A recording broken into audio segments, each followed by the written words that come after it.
Olá, sejam bem-vindos a mais uma aula de matemática do nono ano. Eu sou a professora Fabiane Farias e na nossa aula de hoje a gente vai estudar sobre análise e leitura de gráficos. Então fique comigo aí que você vai aprender muita coisa interessante nessa aula de hoje. Acompanhe na sua telinha.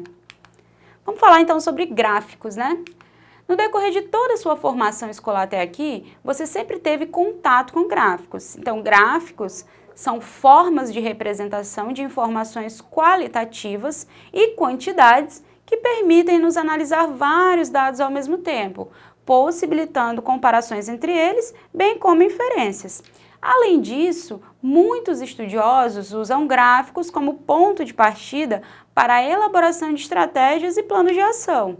Existem vários tipos de gráficos. Os principais você já estudou, como de linha, barra, coluna, setores circulares. Hoje nós veremos esses tipos de gráficos usados em notícias e através deles também vamos tirar várias conclusões sobre problemáticas relevantes da nossa atualidade. Vamos então para o primeiro exemplo aí, o exemplo 1. Então observe que o gráfico aí, ele tem aí como tema, né, o Acre, mortos em acidentes de trânsito de 2002 a 2015. Esse gráfico é um gráfico em linha, certo? Ao lermos esse gráfico aí, nós podemos tirar várias informações importantes sobre a quantidade de mortos ao longo do período analisado. Perceba que o nosso gráfico, né, como falamos anteriormente, é do tipo gráfico de linha e ele se adequa à representação desse tipo de informação. Então, vamos observar algumas informações importantes aí que estão contidas nesse gráfico. Bom, primeiramente, podemos observar aí que de 2006 a 2011, o número de mortos por ano foi crescente, certo? O que provavelmente corroborou aí para o surgimento de políticas educativas ao trânsito. Podemos observar também que a lei seca passou a valer a partir de 2008, certo? Mas note que pelo gráfico aí, que nos primeiros 3 anos após o seu vigor, o número de mortos ainda foi crescente. Lembre-se que álcool na direção é o motivo principal para mortes no trânsito. O ano que se apresentou mais mortes aí, segundo o gráfico, né, mais mortes no trânsito, no período de análise foi 2011. E o que apresentou a menor taxa foi em 2006, certo? A diferença entre esses valores, né, para encontrar a diferença, precisamos aí efetuar uma operação de subtração. Então, 164 menos 80 foi de 84 mortes. E outra informação importante aí também, observando o gráfico, para sabermos o número total de mortes nesse período, basta que somemos aí os valores de cada ano, certo? Obtendo 1.642 mortos. Então essas são informações que nós podemos extrair apenas na leitura desse gráfico. Então vamos para mais um exemplo aí. O gráfico abaixo, que é um gráfico de setores, né, também conhecido aí por gráfico de pizza, ele nos informa sobre a participação de cada tipo de setor que se dedica ao estudo pela vacina da Covid-19. Então, o tema do gráfico aí é quem financia o desenvolvimento de vacinas para a Covid-19. Então, nós temos aí o quê? Nós temos aí 86 empresas privadas, certo? 17 universidades, 9 aí do setor público universidades. Nós temos 3 entidades aí sem fins lucrativos. Então, formando aí todo 100% desse gráfico de setores. Então, um aluno, ao analisar esses dados, ele concluiu em sua leitura que a participação das empresas privadas no financiamento da pesquisa por uma vacina contra a Covid-19 era superior em relação ao total do gráfico, né, a 80%. Então, você concorda que essa leitura do aluno está correta? Observe aí novamente o gráfico. Então, o total de entes que estão financiando uma vacina contra a Covid-19, de acordo com esse gráfico, né, é dado por 86, mais 17, mais 9, mais 3, né, que é igual a 115. Então, desses 115, 86 são oriundos de empresas privadas, certo? Para sabermos se a análise do aluno está correta, nós devemos calcular quantos por cento 86 vale dentro do total de 115.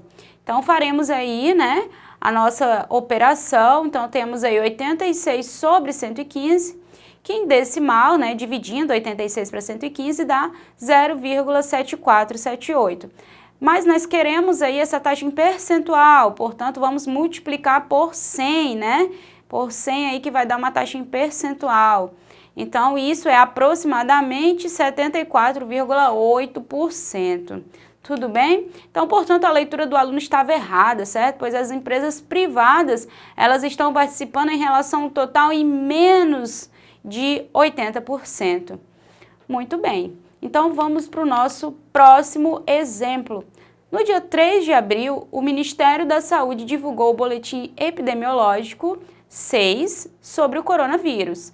Nele está a real dimensão do problema, que é a análise das hospitalizações, né, por síndrome respiratória aguda grave, que é a SRAG, no Brasil, né, em 2019 e 2020. Então, nas primeiras 13 semanas de 2020, foram totalizadas 23.999 internações aí, né, por SRAG.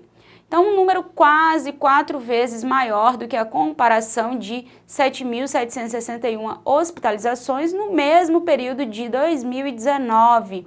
Então, observe aí o gráfico que vem apresentando essas informações, né? Apresenta aí as hospitalizações por síndrome respiratória aguda grave por mês, né, entre 2019 e 2020. Então, em azul nós temos as informações de 2019 e em vermelho nós temos as informações de 2020. Então, nós temos agora aí, como vocês viram, o exemplo de um gráfico de coluna, certo? Então, com base na leitura aí desse gráfico, você pode inferir o motivo pela qual as hospitalizações em 2020 por SRAG estão bem maiores do que em 2019. Será que você consegue inferir isso aí? Bom, ao compararmos, né, as internações de 2019 e 2020 por SRAG, podemos concluir que em todos os períodos semanais analisados, as internações desse ano foram superiores, certo? Mas ainda, a partir das semanas de março, né, que foi o início da pandemia da Covid-19 no Brasil, essa diferença passa a ser gritante, né?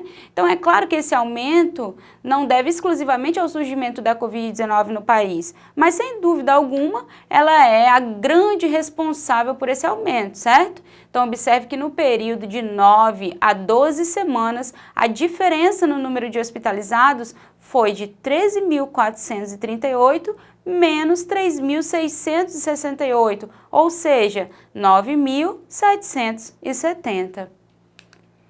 Então, vamos exercitar aí mais um pouquinho, né? Ainda sobre análise de gráficos. Então, o gráfico ao lado aí, ele relaciona a quantidade de alunos e número de acertos deles em uma prova de 5 questões. Então, analisando esse gráfico, nós podemos concluir corretamente que... Então, observe que esse gráfico é um gráfico de coluna, certo? E aí, analisando esse gráfico, o que nós podemos concluir aí? Vamos analisar então as alternativas, olha.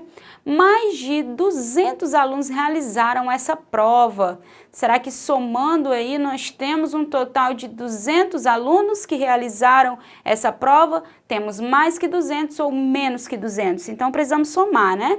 20 mais 30, que vai dar 50, mais 60, isso vai dar 110, 110 mais 50, isso vai dar 160, 160 mais 30 é 190 e 190 mais 10 dá 200. A alternativa diz que mais de 200 alunos realizaram essa prova. Então, você conclui o quê? Que essa alternativa não está correta, certo? Letra B, menos de 50% dos alunos acertaram menos da metade da prova. Você consegue inferir aí? Vamos ler todas as alternativas para você pensar um pouquinho. Letra C, 20% do total de alunos que fizeram a prova acertaram 4 ou 5 questões. Você consegue calcular esse percentual? 20% do total. Observe que nós já encontramos o total, certo? Observamos aí o total de alunos, né? Já que esse gráfico relaciona a quantidade de alunos e número de acerto. Então, o total de alunos aí percebemos que foi 200, né? Então, quanto que é 20% de 200, né? Então, você tem que observar isso aí também. Letra D, menos de 10% do total de alunos zeraram a prova, né? Então, nós temos aí 10% do total de alunos, né? Então, 10% de 200. Você consegue fazer 10% de 200 de cabeça? 10% de 200 aí de cabeça, você consegue inferir que é 20, certo? Ele disse que foi menos de 10%, mas observe aí que o total de alunos que zeraram aí essa prova foi 20, né? Então, você consegue observar aí as alternativas corretas? Muito bem. Então, o que a gente tem aí analisando direitinho? Então, vamos analisar aí a letra A, né? O total de alunos aí que fizeram essa prova é igual a 200, né? Então, já vimos que a alternativa A é incorreta. Então, na letra B, nós temos que os alunos que acertaram menos da metade da prova são aqueles que acertaram 0, 1 ou 2 questões, né? Pela análise do gráfico, 110 alunos acertaram 0, 1 ou 2 questões. Como 110 é maior que 100, segue que mais de 50% acertaram menos da metade. Então, assim, a alternativa também é incorreta. Na letra C, 10% de 200, você sabe que é 20, né? Então, note que 40 alunos acertaram 4 ou 5 questões e 40 é equivalente a 20% de 200, portanto, essa é a nossa alternativa correta. A letra D nós já visualizamos que é incorreta, né? Já que 20 alunos zeraram a prova, né? Pois não acertaram nenhuma questão, então 20 é exatamente 10% de 200. Portanto, é incorreto afirmarmos que menos de 10% dos alunos não acertaram nenhuma questão. Então, nós vamos retomar o que vimos hoje, né? Nós estamos encerrando a nossa aula de hoje por aqui. Hoje nós estudamos algumas análises que podemos fazer quando realizamos a leitura de um gráfico. Então perceba que uma leitura correta de um gráfico, ela nos permite fazer inferências relevantes sobre problemas atuais, né? Como, por exemplo, o problema que nós trouxemos hoje aqui para a nossa aula, que é o da Covid-19. Então, bons estudos, não deixe de assistir as nossas próximas aulas. Para mais informação a respeito dessa aula ou de uma outra aula que você ainda está com dúvida, acesse a nossa plataforma Eduque e até a próxima!